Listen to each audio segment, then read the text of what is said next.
Muito bom dia. Quero cumprimentar a todos aqueles que mais uma vez se reúnem neste nosso encontro semanal das claves notariais e registrais.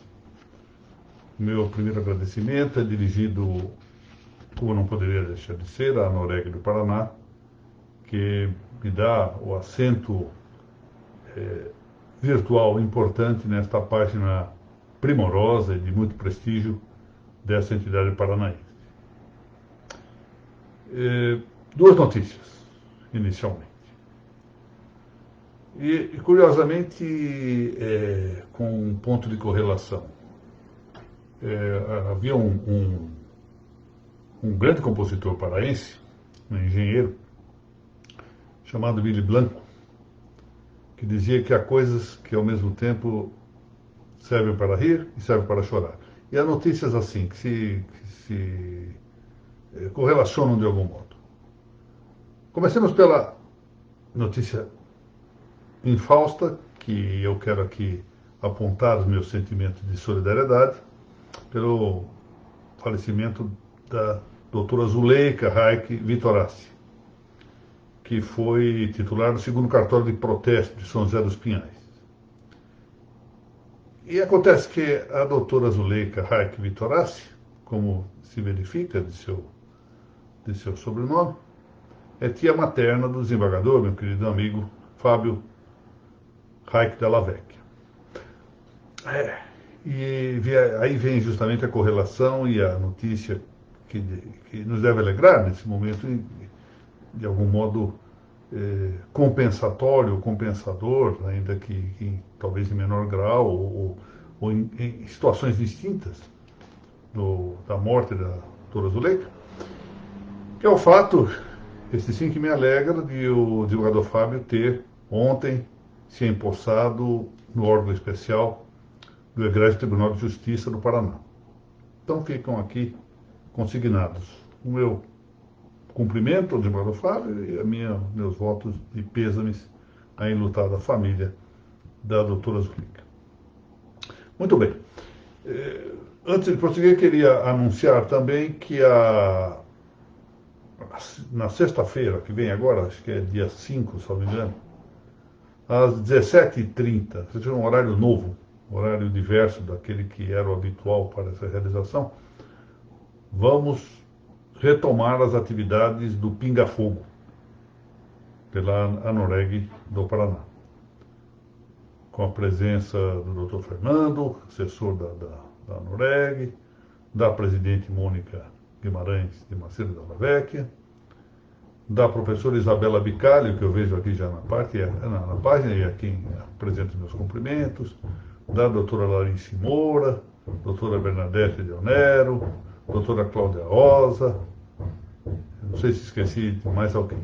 Se esqueci, eu peço desculpas. Bom, vamos então tratar da continuação aqui das nossas claves notariais. Bom, o objetivo desta nossa exposição, que já se alarga por sua quarta parte e se concluirá uma quinta parte na semana que vem, se Deus quiser, e ainda haverá algo mais na sequência, que retornará ao tema central. O objetivo dessa exposição está em trazer a meditação, ou seja, levar todos, especialmente os juristas que atuam na área do direito notarial e do direito registral, a que entendam a importância do nome, entendam a importância da palavra. Eu bem sei que a maior parte deles não precisa ser lembrado disto. Isso acontece. Acontece que no dia a dia, nós às vezes nos desleixamos das coisas que realmente importam, porque nos acostumamos a fazê-las. Eu, durante muitos anos, tive a cautela de uma vez a cada 15 dias, ou mensalmente, em alguns períodos até semanalmente. Quando eu era juiz de primeiro grau, fazia isso com muita periodicidade. Chamava chefes, pelo menos, das sessões, ou então dirigia meus cartórios, que me serviam de apoio para o trabalho, para ver se incutia em todos aqueles servidores, mas ao mesmo tempo para reforçar a minha própria consciência disso, a importância que havia no processo e que se consignava com um mote muito simples, ou seja, processo não é papel. Ou seja, atrás do papel há um drama para cada pessoa. Um drama que muitas vezes consiste em obter uma verba alimentar, um tratamento médico, uma situação que resolva um conflito, por exemplo, territorial, etc.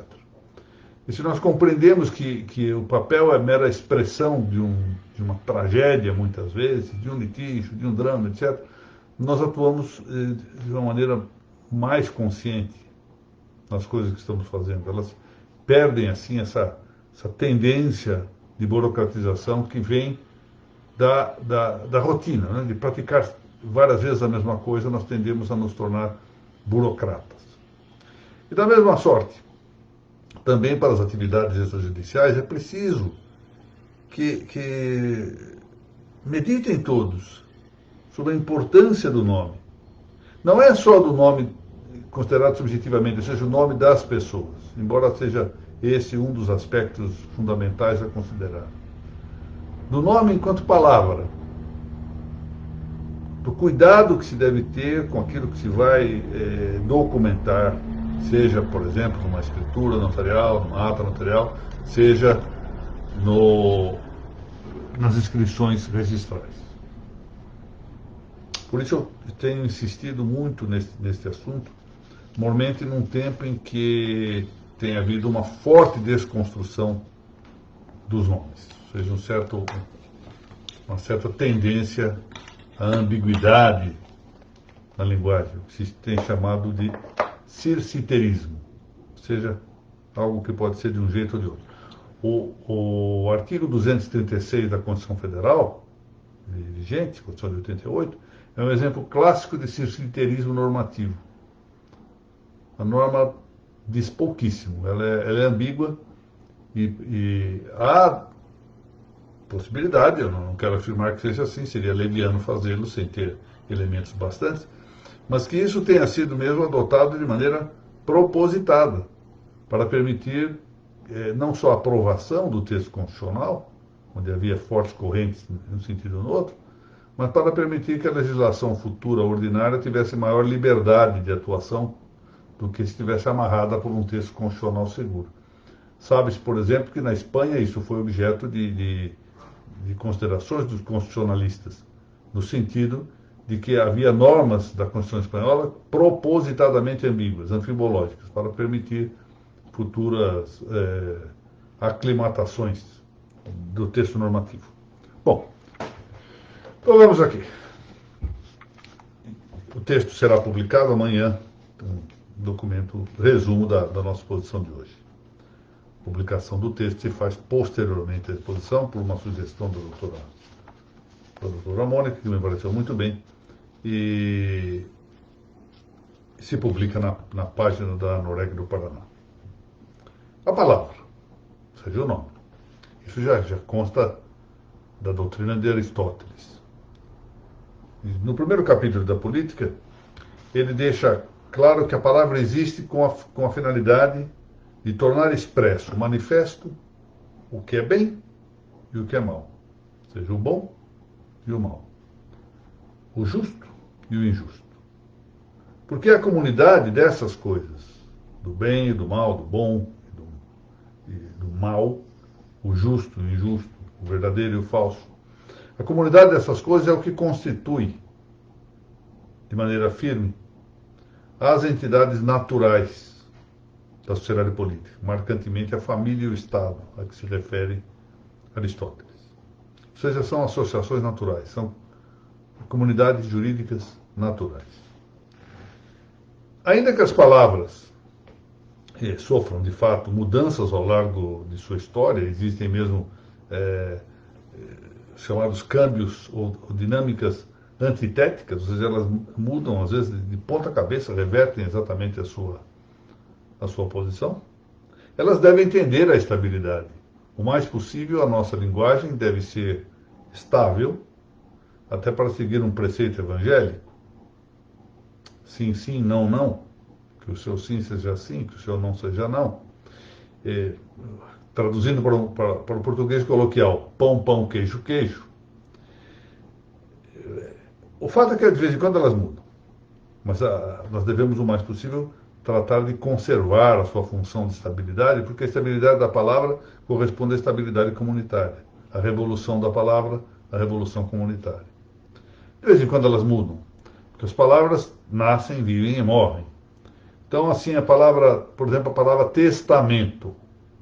Testamento, outrora, era um gênero de linguagem na linguagem jurídica. Então, abrangia as vendas, as permutas, as doações. Não era algo ligado apenas à sucessão. Mas isso ela alterou, foi se tornando algo, na terminologia jurídica, mais preciso. Embora, na terminologia geral, nós ainda falamos no Antigo e no Novo Testamento, que mostra que tinha um sentido de escrito. A mesma doutrina de Aristóteles que eu acabo de mencionar, e aqui várias vezes tenho feito referência a essa passagem genial. Aristóteles diz que as palavras escritas, os nomes escritos, são signos das orais. Que as orais são signos de conceitos, e os conceitos são representação das coisas. Então nós temos numa ordem coisas, conceitos, palavras orais, palavras escritas, ou noutra ordem, palavras escritas, palavras orais, conceitos que ele chama paixões da alma, todas as coisas que a alma possui, recebe. E finalmente, essas paixões da alma, que são universais, são representações da realidade externa, da realidade das coisas. Isso se dá mediante uma relação, portanto, com as coisas significadas. As palavras dizem essa relação com as coisas significadas, que são as exteriores ou ainda as interiores, enquanto tomadas como objeto, como se estivesse no exterior. Eu também posso ter conceito das minhas próprias, é o que se diz tomar consciência, ou autoconsciência das próprias paixões. Paixões, volto a dizer, nesse sentido, tudo de que padece a alma, seja do ponto de vista sensitivo, seja do ponto de vista da vontade, seja do ponto de vista intelectual.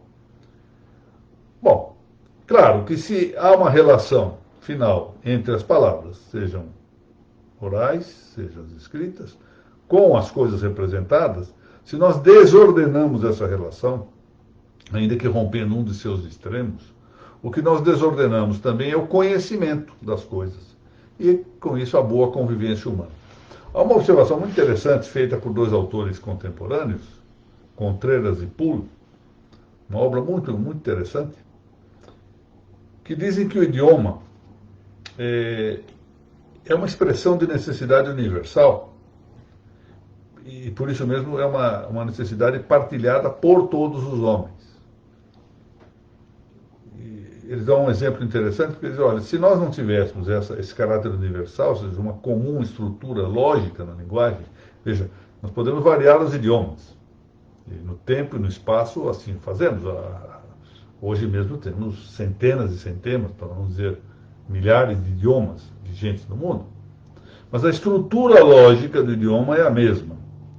Porque se não fosse isso, não fosse uma mesma estrutura lógica, seria impossível, dizem Contreras e Poole, traduzir de uns idiomas a outros. E, de fato, na comunicação nós sabemos isso. Os senhores que estão generosamente aqui me veem e escutam, concordem ou não concordem comigo, o fato é que estão a captar algo que eu lhes digo, a apreender algo que eu lhes digo. E é claro que não apreendem as próprias espécies inteligíveis que eu trato de manifestar. Só podem chegar a algo disto por meio das palavras. É por meio das palavras que podem chegar, concordar com o que eu estou dizendo, ou discordar, mas enfim, conhecer ou não conhecer isto, mas não diretamente por meio das minhas espécies inteligíveis, senão que por meio das palavras.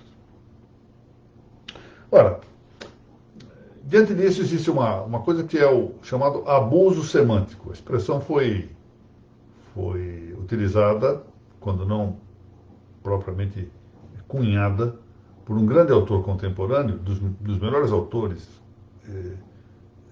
do pensamento filosófico dos nossos tempos, que se trata de um professor suíço chamado Romano Amério, morto há algumas décadas.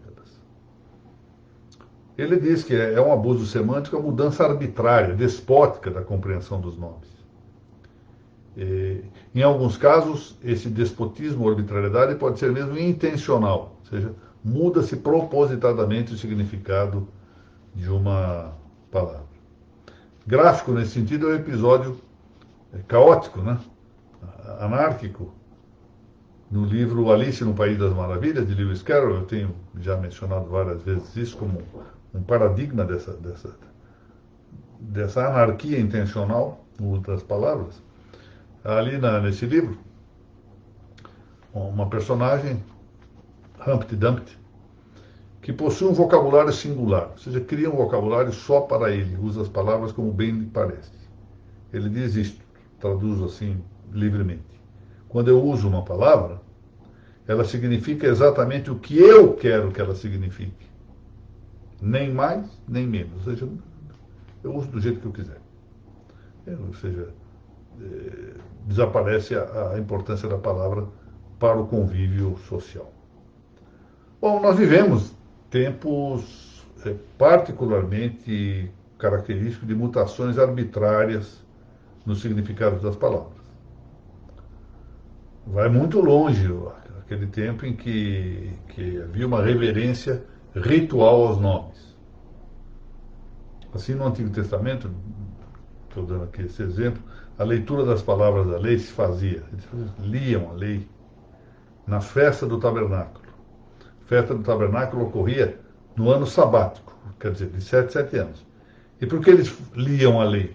Era um sinal de respeito cultural aos ditos da lei, e ao mesmo tempo um intento de conservar os seus mandatos. Quer dizer, os preceitos do bem, os preceitos do justo, as vedações do mal e do injusto. Bom, conforme eu havia indicado, assinei a isso na nossa exposição passada, nós temos à vista em nossos tempos a mudança do significado da palavra matrimônio. É importante considerar essa palavra porque essa palavra já era usada no latim, né? A ideia de matrimônio já nos vem de largo tempo. E eu me reporto aqui, por exemplo, a um grande jurista pagão do século III, Modestino, que definia matrimônio. Está no Digesto, uma parte chamada de rito nupciarum, ou seja, do rito das núpcias. Eu traduzo aqui: união do varão, diz Modestino, matrimônio é união do varão e da mulher, consórcio de toda a vida e comunicação do direito divino e do humano. Nós temos um jurista pagão, né?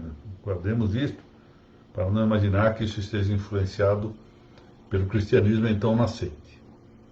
Nuptia sunt conjunctio maris et feminae et consortium hominis vitae divini et humani iuris communicatio.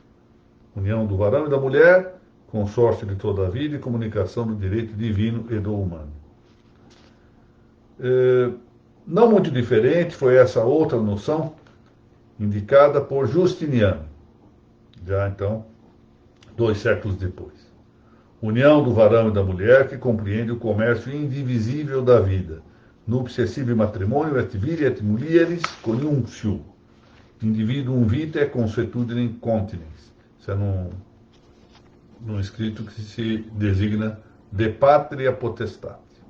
Bom, não se trata aqui, por evidente, de decidir, a contar só do uso de um nome, se o matrimônio deve se usar com um conceito ou com outro, se cabe ou não reconhecer a validade jurídica de pactos de convívio sexual celebrados, por exemplo, entre pessoas do mesmo sexo, ou como se faz de moda hoje, ajustes mais estendidos em que não faltam uniões sexuais de uma só pessoa, de uma pessoa só, consigo próprio, ou com parte de seu corpo, né? Casamentos com mão, casamentos com consigo próprio, ou casamentos com coisas, né? Casamento com travesseiro, com a Torre Eiffel, com o Muro de Berlim, etc., como se tem noticiado frequentemente.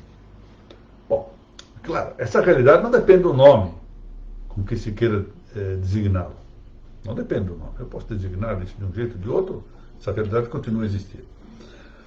Mas do que se trata aqui, isto sim, é de ver se é justificável alterar sem mais a compreensão de uma palavra que há muitos séculos tem acepção precisa e classicamente reconhecida finalidade primária. Porque o que acontece? As finalidades do matrimônio, no seu conceito tradicional, estavam claramente indicadas. Qual o fim do matrimônio? E nós sabemos que a causa final é a mais importante de todas as causas. A finalidade do matrimônio primária é a procriação e a educação da prole.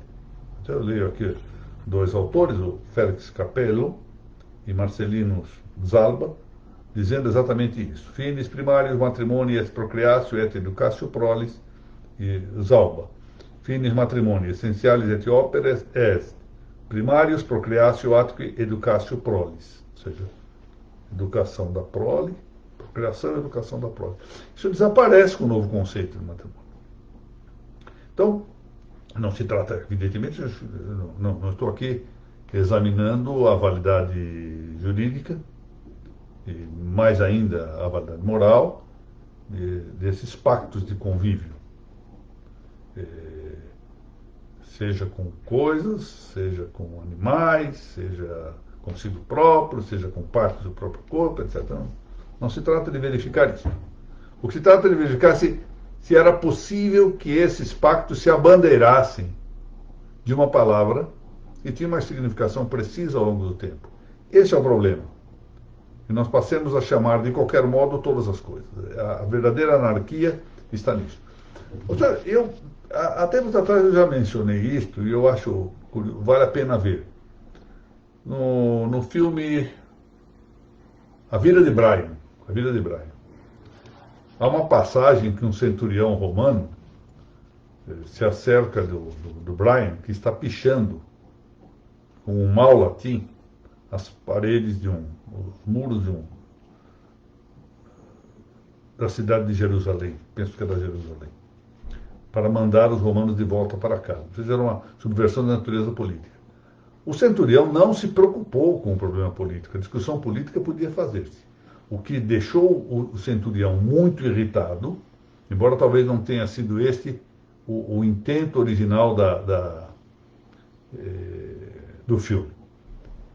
O que deixou o centurião irritado foi que o latim estava sendo maltratado.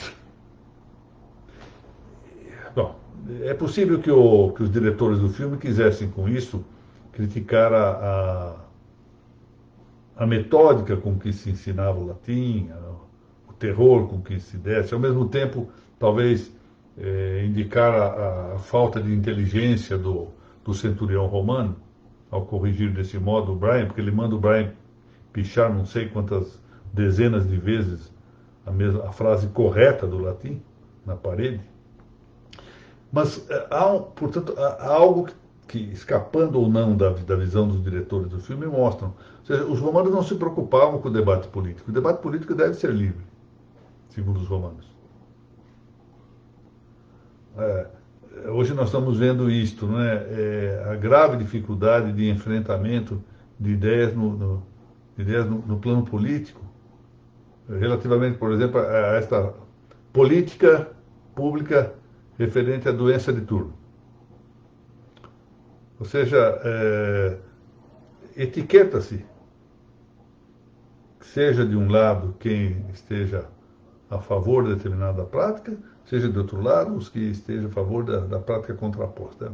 Responde-se por meio de etiquetas.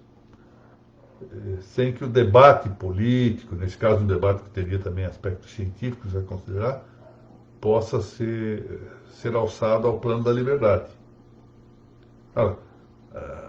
O grave não é, portanto, que se debata politicamente. É que durante esse debate as palavras possam ser alteradas, possam ser modificadas. Esse é o cuidado que se deve ter. E não é por pouco, não é assim uma razão que me parece muito sábia, que uma das funções dos notários e dos registradores é a da conservação documental para a conservação dos dicta, ou seja, perdão, dos acta. Ou seja, conservam-se os dicta, os documentos, o escrito, para conservarem-se os atos. E com isso há a conservação da palavra.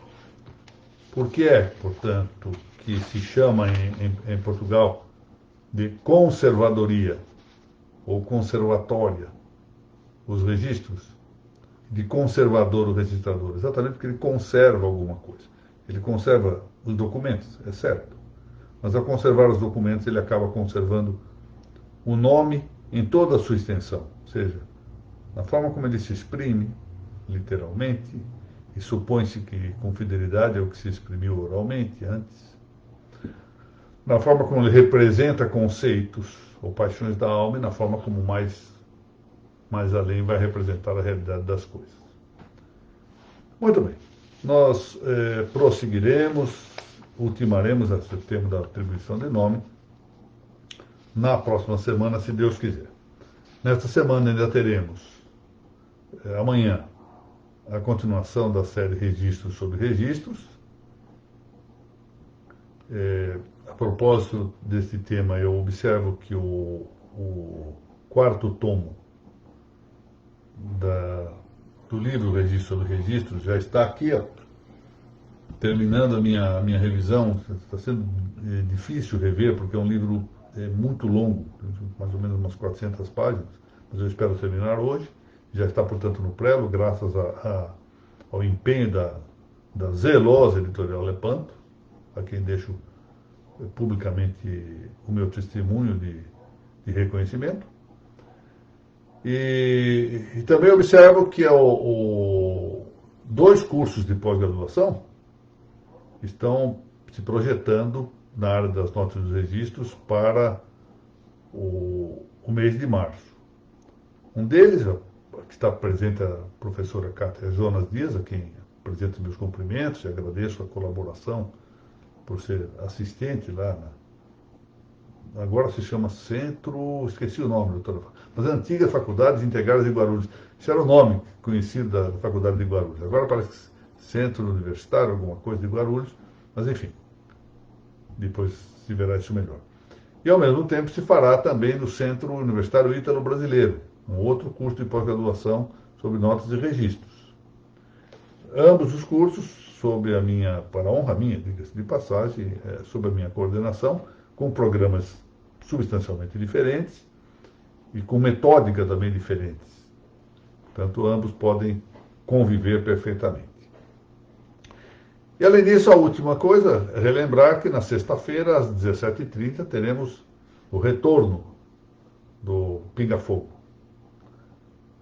aqui na mesma página da Noreg, do Paraná, e desta vez para tratarmos da distinção, começarmos a tratar dessa importante distinção entre a escritura notarial e a ata notarial.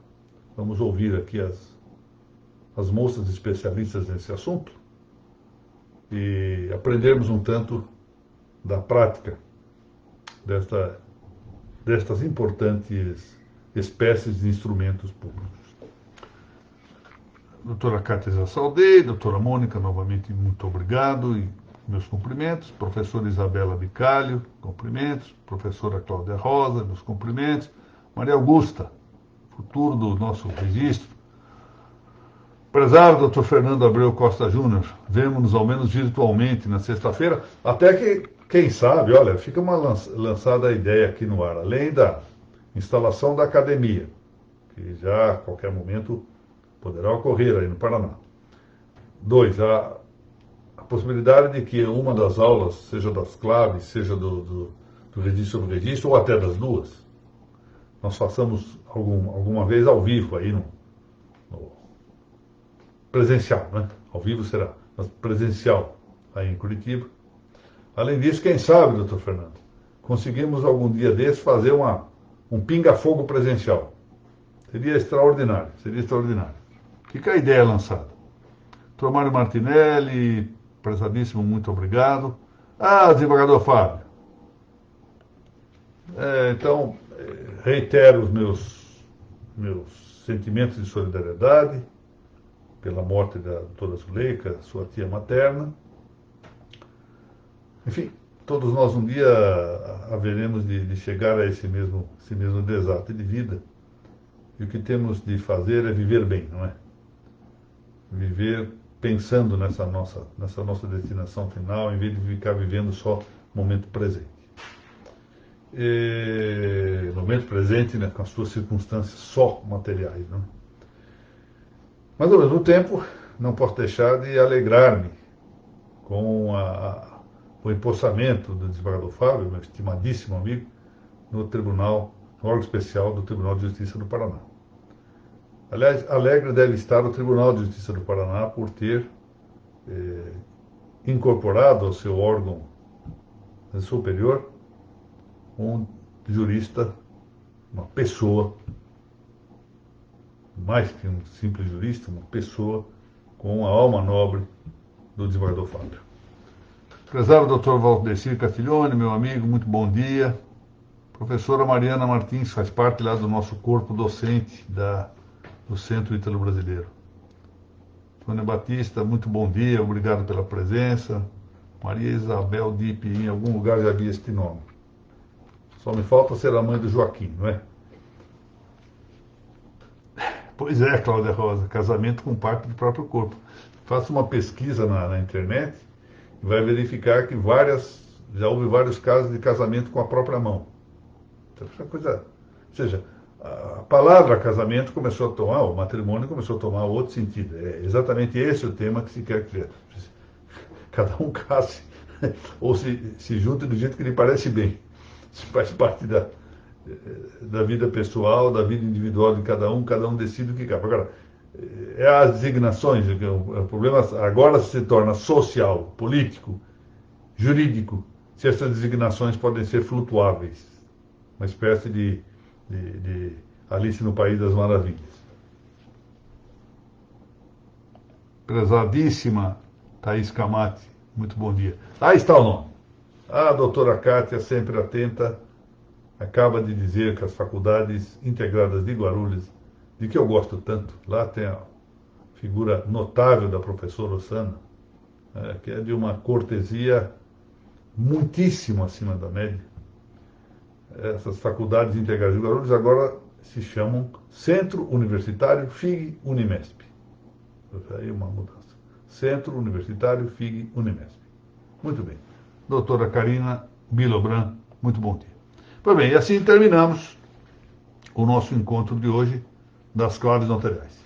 Espero revê-los na nossa reunião de amanhã, do registro sobre registros, e igualmente na sexta-feira, no nosso Pinga Fogo, no novo horário, 17 horas e 30 minutos. Tema: distinção entre escritura pública, escritura notarial e ata notarial. Muito obrigado a todos.